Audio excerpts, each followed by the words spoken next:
అందరికీ నమస్కారం.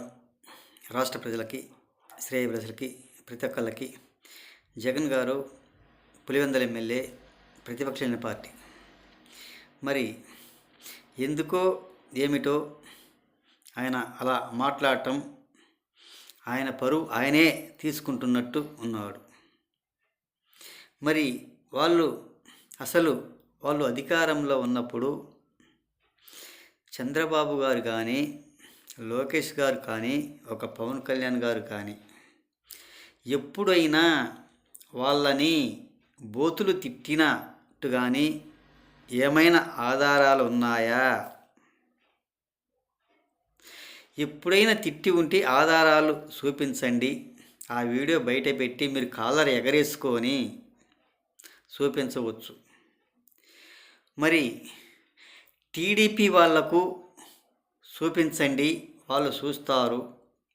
మీరు ఎలా తిట్టారు, ఏ విధంగా తిట్టారు అన్న విషయాన్ని ఆ వీడియో చూపించి రాష్ట్ర ప్రజలు చూస్తారు, వాళ్ళు చూస్తారు కదా, మమ్మల్ని ఈ విధంగా తిట్టారు, ఈ విధంగా చేశారు, ఈ విధంగా దౌర్జన్యాలు దాడులు చేసి ఈ విధంగా తిట్టారు అన్నట్టు. మీరు తిట్టారు కానీ వాళ్ళు ఏం తిట్టలేదు కదా, మీ పార్టీ వాళ్ళు తిట్టారు కానీ వాళ్ళు ఏం తిట్టలేదు కదా. ఒక్కసారి ఆలోచించండి. మీరు అలా చేయబట్టి, ఆ విధంగా తిట్టబట్టి వాళ్ళు ఓర్చుకోను ఒక పెద్ద మనసుతోని మిమ్మల్ని వదిలేశాడు. ఎంత చెప్పినా ఏం చెప్పినా ఒక సైకోగా, ఒక మూర్ఖత్వంగా ప్రవర్తించారు. ఒక్కసారి ఆలోచించండి. ఏదో కేవలం ఒకే ఒక్క మాట అన్నందుకు, బోసడికే అన్నందుకే వాళ్ళ నానాకు తిప్పలు పెట్టి, నానాకు అవస్థలు పెట్టి, నానాకు భ్రష్టు పట్టించారు. వాళ్ళ పార్టీ ఆఫీసును తగలబెట్టారు. ఒక్కసారి ఆలోచించుకొని గుర్తు తెచ్చుకొని మీ వైఎస్ఆర్సీపీ పార్టీ వాళ్ళు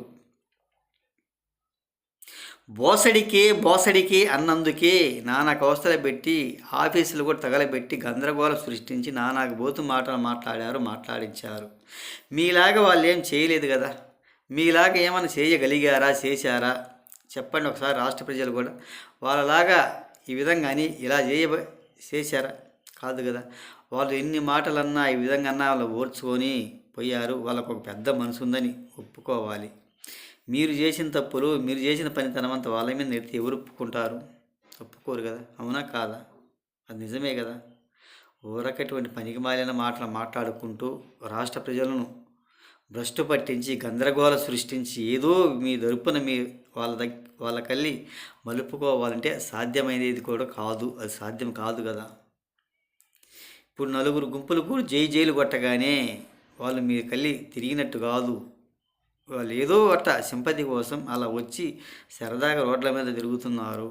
రేపు ఓటు ఎలక్షన్ రాబోయేసరికి ఎటు వేస్తారో, ఏ విధంగా వేస్తారో తెలియని పరిస్థితి. మీరు చేసిన 5 సంవత్సరాలు పరిపాలన అందరికీ తెలుసు కదా.